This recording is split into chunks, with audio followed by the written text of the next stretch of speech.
بسم الله الرحمن الرحيم. الحمد لله رب العالمين، صلى الله وسلم على نبينا محمد وعلى آله وأصحابه أجمعين.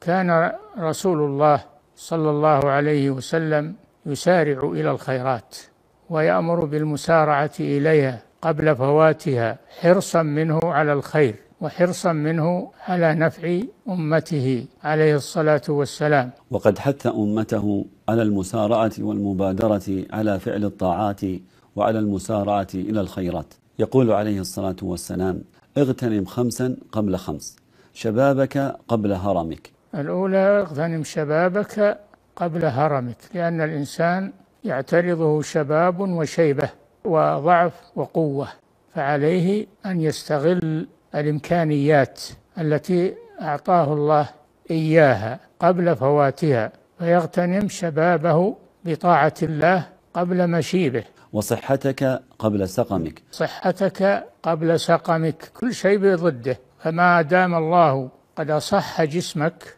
وأعطاك القوة فاغتنم هذه القوة قبل فواتها وعجزك بعد ذلك. وغناك قبل فقرك. وغناك قبل فقرك، فإذا أيسر الله عليك فأنفق مما أعطاك الله قبل أن تسلب هذا المال وتصبح فقيرا تعجز عن فعل الطاعات.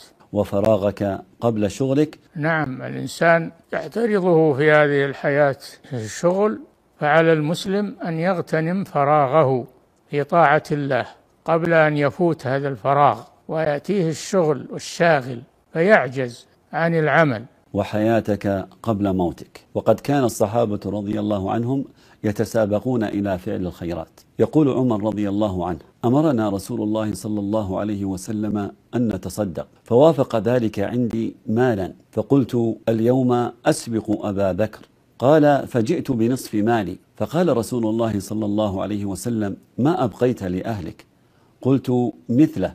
ثم بعد ذلك أتى أبو بكر رضي الله عنه بكل ما عنده، فقال: يا أبا بكر، ما أبقيت لأهلك؟ فقال: أبقيت لهم الله ورسوله. فقال عمر رضي الله عنه: لا أسبقه إلى شيء أبدا.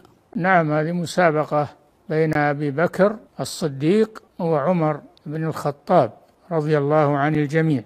ومن ثمرات المسابقة إلى الخيرات زيادة الحسنات، وأيضا ترجح في الميزان يوم القيامة، كما قال تعالى: فمن ثقلت موازينه فأولئك هم المفلحون.